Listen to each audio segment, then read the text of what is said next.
इस वीडियो में crimson reset के पार्ट 8 को एक्सप्लेन किया गया है। अगर इससे पहले के पार्ट नहीं देखे तो प्लेलिस्ट में जाकर देख सकते हो। कास्टल में वापस आते ही पूरी रात एक भयानक स्टॉर्म चल रहा होता है। अचानक कमारा दौड़ता हुआ आता है और हमारे एमसी को जोर से बुलाने लगता है। हमारा एमसी कास्टल के हॉलवे में शांति से उसका इंतजार कर रहा होता है। उसकी रेड आईज चमक रही होती है और वो लॉर्ड को एकदम डेड सीरियस नजर से देखता है। कमारा पास आकर पूछता है कि जो खबर उसने सुनी है क्या वो सच है। उसी वक्त वर्थेल भी वहां आ जाता है और हमारा एमसी उससे कहता है सीधे इसी के मुंह से सुन लो। इतना कहते ही वो मर्सनरीज के लीडर मैवरिक को उठाकर सीधे दोनों भाइयों के सामने जमीन पर फेंक देता है। मैवरिक की हालत देखकर दोनों भाई शॉक हो जाते हैं। बुरी तरह डरा हुआ मैवरिक कबूल करता है कि उसने डंजन के अंदर हमारे एमसी को खत्म करने की कोशिश की थी। फेर्थेल एक स्मर्क के साथ कहता है कि ये आदमी तो पूरी तरह पागल हो चुका है। कमरा अपने भाई पर चिल्लाता है और पूछता है कि वो इस पागलपन को आखिर कहां तक ले जाना चाहता है। फेर्थेल उस पर आरोप लगाता है कि वो एक ऐसे आदमी की बातों पर भरोसा कर रहा है जो साफ तौर पर दिमागी हालत में नहीं है। वर्थेल मैवरिक को डांटते हुए कहता है कि बकवास बंद करे और बात सही से समझाए, लेकिन मैवरिक किसी अजीब कंट्रोल में दिखता है। वो यूजीन को अपना मास्टर कहता है। वो बोलता है वो ये कैसे कर सकता है और अचानक खिड़की की तरफ बढ़ता है। बिना एक पल सोचे वो कास्टल की ऊंचाई से खुद को नीचे फेंक देता है। कमरा बैल्कनी से उसका नाम चिल्लाता है, लेकिन तब तक बहुत देर हो चुकी होती है। मैवरिक का शरीर नीचे कोर्टयार्ड में लगी मूर्ति पर जा गिरता है और वहीं खत्म हो जाता है। फेर्थेल दावा करता है कि डंजन में लोगों को मरते देखकर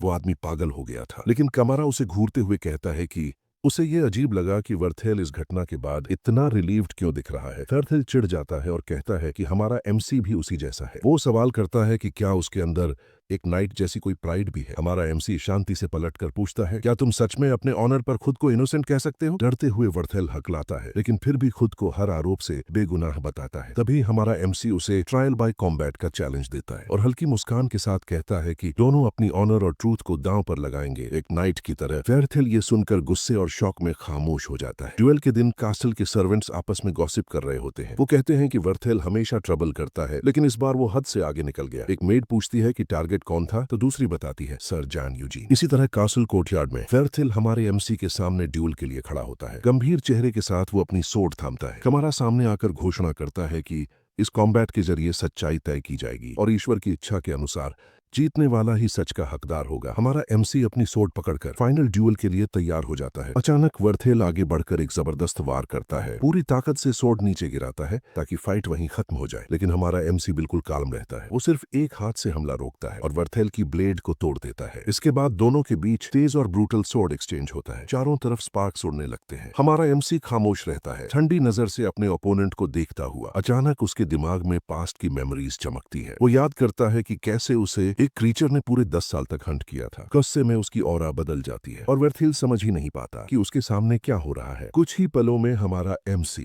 वर्थेल को डिसार्म कर देता है। उसकी सोर्ड हवा में उड़ जाती है और एक जोरदार किक से उसे जमीन पर गिरा देता है। गंभीर आवाज में वो कहता है अपनी सोर्ड उठाओ। वर्थेल फिर से उठकर गुस्से में हमला करता है, लेकिन कमारा साफ देख लेता है कि उसका भाई स्किल में बुरा नहीं है। फिर भी हमारा एमसी बिल्कुल अलग लेवल पर है। कुछ ही वारों में वर्थेल फिर जमीन पर गिर जाता है। एमसी की ग्लोइंग आईज उसकी सुपीरियोरिटी साबित कर देती है। एक आखिरी स्ट्राइक के साथ फाइट खत्म हो जाती है। कमारा बीच में आकर कहता है काफी है, ड्यूएल यहीं खत्म होता है। वो सर यूजीन को विनर घोषित करता है, लेकिन वर्थेल पागलपन में चिल्लाता है, कहता है कि वो अभी भी फाइट कर सकता है और एमसी को अपने हाथों से मारेगा। कमारा उसे रोकता है और कहता है कि एक नाइट की तरह अपना अपराध स्वीकार करे, लेकिन वर्थेल पूरी तरह टूट चुका होता है। वो नफरत से एमसी का नाम चिल्लाता है और उसी को अपनी ह्यूमिलिएशन का जिम्मेदार ठहराता है। हमारा एमसी उसे ठंडी नजर से देखता है। उसकी आंखों में नीली रोशनी चमकती है। अचानक वर्थेल का शरीर जड़ हो जाता है, उसकी आर्मर टूटने लगती है और वो पैनिक करने लगता है। एमसी शांत स्वर में कहता है तुम्हें अपने भाई की आखिरी वार्निंग मान लेनी चाहिए थी। एक अंतिम वार के साथ फेर्थेल हमेशा के लिए गिर जाता है। पार्टिक और रबान चुपचाप सब देखते रहते हैं। हमारा एमसी कोर्टयार्ड छोड़कर चला जाता है और कमारा उदासी से अपने भाई का शरीर देखता रह जाता है। बाद में शहर में मिरियन शिकायत करती है कि एमसी ने अपना पहला वैम्पायर बेकार कर दिया। एमसी समझाता है कि वो आदमी कमजोर था और उसे वैम्पायर बनाना खतरे से भरा होता। वो कहता है कि जो अपने दांत दिखाते हैं वो मर्सी के लायक नहीं होते। अचानक कोई चिल्लाता है कि लॉर्ड गैल्फ्रेडिक को लेकर बहुत बड़ा हंगामा हो गया है। इसके बाद हमारा एमसी गिल्ड पहुंचता है और प्रिसिला उसे देखकर हैरान रह जाती है। बिलमोर उसका स्वागत करता है और कहता है कि उसने सक्सेसफुल डंजन सब्जुगेशन के बारे में सुना है। बिना समय गंवाए हमारा एमसी पूछता है कि लॉर्ड गैल्फ्रेडिक के साथ आखिर हुआ क्या। प्रिसिला अचानक चुप हो जाती है और उसे बहुत सीरियस एक्सप्रेशन के साथ देखती है। वह बताती है कि 2 हफ्ते पहले नाइट ने एक सब्जुगेशन में हिस्सा लिया था और काउंट एवरग्रो के टेरिटरी में मौजूद बावजूद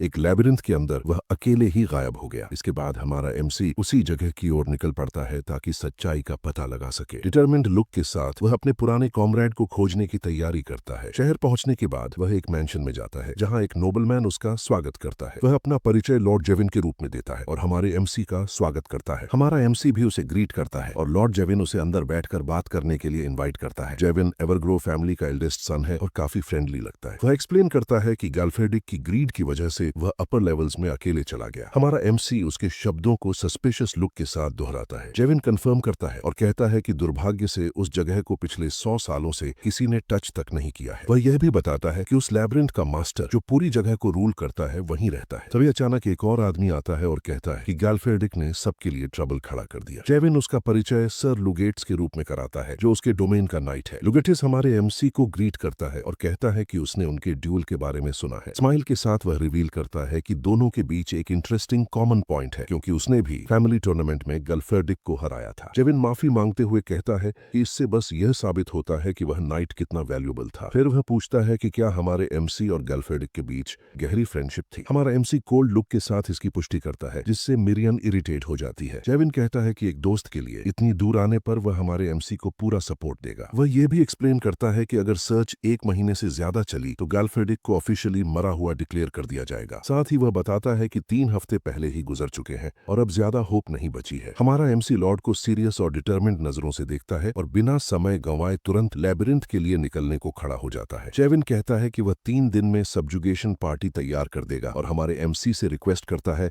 कि वह थोड़ी रेस्ट लेकर लॉन्ग जर्नी से रिकवर कर ले। हमारा एमसी उसे धन्यवाद देता है और कहता है कि उसे एक और चीज चाहिए और वह यह भी बताता है कि उन्होंने एक मेज हायर कर ली है जो सर्च में मदद करेगी। शहर वापस आकर मिरियन कंप्लेन करती है कि गैल्फेडिक बहुत ह्यूज दिखता है और काफी गूफी लगता है। वह जेविन पर भी नाराज होती है और कहती है कि उसमें बिल्कुल मैनर्स नहीं है। हमारा एमसी सोचता है कि इस पूरी कहानी में एक नहीं बल्कि कई चीजें फिशी हैं। उसे याद आता है कि गैल्फेडिक जल्द ही एक टाइटल रिसीव करने वाला था और उसके पास ऐसा रिस्क लेने की कोई वजह नहीं थी और उसने एक हल्की सी स्माइल के साथ यूजिन को उसके साथ चलने का इनविटेशन भी दे दिया ताकि वह अच्छा इंप्रेशन बना सके। हमारा MC sudden change of plans को समझ नहीं पाता और न ही यह कि उसे फिर से टेस्ट क्यों किया जा रहा है। उसे पता है कि वह नाइट ऐसा इंसान नहीं था जो सिर्फ एक पल की ग्रीड के लिए इतना बड़ा रिस्क ले। तभी अचानक एक आदमी चिल्लाता है कि मिसाया आ रहा है और उसकी आवाज सबका ध्यान खींच लेती है। वह कहता है प्रोफेसी के मुताबिक विक्ट्री की गॉडेस इस जमीन को नष्ट करने के लिए उतरेगी और डिजास्टर की शुरुआत हो चुकी है क्योंकि लैबिरिंथ के पास जानवर मरने लगे हैं। मिरियन को तब एहसास होता है कि वे लोग हमारे एमसी की ही बात कर रहे हैं और वह कंफ्यूज्ड हो जाती है। वह आदमी फिर चिल्लाता है कि सब लोग फ्लैश और ब्लड का सैक्रिफाइस दें क्योंकि तभी मेसाय उतरेगा और इस टेंटेड लैंड को बचाएगा। मिरियन इस पूरे सीन को बकवास बताती है और हमारा एमसी कहता है कि सिटी का माहौल कुछ ज्यादा ही ऑफ लग रहा है। तभी एक यंग मैन उसे एक पेपर पकड़ाता है और कहता है कि बिलीव करो क्योंकि गॉड्स गुस्से में है। हमारा एमसी फ्लायर पेपर है जिसमें डाइंग एनिमल्स और क्रम्बलिंग लैबिरिंथ के बारे में लिखा होता है। वह सोचता है कि क्या यह सब मॉन्स्टर्स का काम है और गैल्फेडिक आखिर अकेले अंदर क्यों गया था। बिना समय गंवाए वह मिरियन से कहता है कि वे अभी इसी वक्त लैबिरिंथ की तरफ निकल रहे हैं। वह एक मेज को ढूंढता है और साफ कह देता है कि 3 दिन बहुत ज्यादा है, वे अकेले ही जाएंगे। तभी एक मेज कहती है कि उसने कभी नहीं सोचा था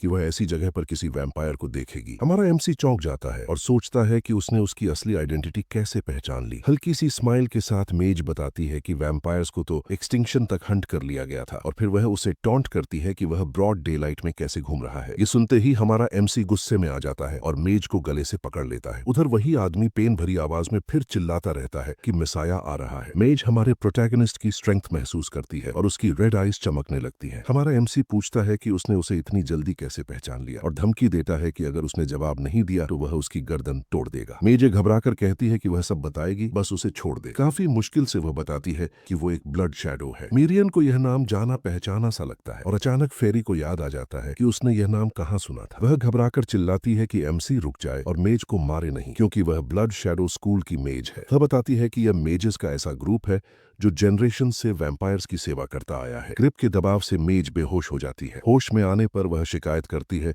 कि अगर वह उसे छोड़ेगा नहीं तो वह जवाब कैसे देगी। हमारा एमसी माफी मांगता है और कहता है कि वह विलेन की तरह बात क्यों करने लगा था। मेज अपना परिचय देती है सेरिनोआ रोमारी शैडो स्कूल से और बताती है कि उनकी स्कूल की नेचर ऐसी है कि वे वैम्पायर की प्रेजेंस महसूस कर सकते हैं। वह यह भी रिवील करती है कि यंग मास्टर जेविन के कहने पर वह उसे ढूंढ रही थी। सेरिनो बताती है कि वह उस सब्जुगेशन पार्टी में थी जब गल्फ्रेडिक गायब हुआ। वह डिटेल में बताती है कि मॉन्स्टर स्पॉइल्स के लिए उसने एवरग्रो काउंट की लेब्रिंथ की सब्जुगेशन ज्वाइन की थी और क्योंकि जगह ट्रेचरस थी सब सावधानी से आगे बढ़ रहे थे। अचानक अर्थक्वेक आया, जमीन हिलने लगी और फ्लोर कोलैप्स हो गया। वह गिरने ही वाली थी कि किसी ने आखिरी पल में उसे पकड़ लिया। वह सर गैल्फ्रेडिक था जो उस वक्त रियर गार्ड पर था। उसने उसे बचाया लेकिन खुद उसकी जगह अबिस में गिर गया, सीधे डार्कनेस में। बाहर निकलने के बाद उसने सुना कि लोग नाइट को ब्लेम कर रहे थे कि उसी ने अपर लेवल्स का गेट खोल दिया और डिजास्टर शुरू हो गया। सेरिनो कहती है कि वह सच बताना चाहती थी क्योंकि वह उसका दोस्त था। हमारा एमसी समझ जाता है कि यह कहानी जेविन की बताई बातों से अलग है और वह सोचता है कि या तो लॉर्ड ने झूठ बोला है या फिर उसे किसी ने गलत इन्फॉर्मेशन दी है। तभी सेरिनो बताती है कि केओस के बीच उसने कुछ अजीब देखा था। वह कहती है कि अबिस के नीचे जहां नाइट गिरा था वहां उसने एक बहुत बड़ी आई बनी हुई देखी थी। हमारा एमसी चौंक जाता है और वह कंफर्म करती है कि सच में वह एक आई ही थी। वह उसे याद दिलाती है कि स्क्वायर में जो कल्टिस्ट्स फ्लायर्स बांट रहे थे उन फ्लायर्स पर बनी इमेज वही थी जो उसने अबिस के नीचे देखी थी। उधर एक अंधेरी जगह में कल्टिस्ट्स उस जायंट आई की पूजा कर रहे होते हैं और उनमें से एक कहता है कि मेसाया जल्द ही जागेगा और उन्हें सैल्वेशन की तरफ ले जाएगा। और यहीं पे हमारा ये चैप्टर खत्म होता है।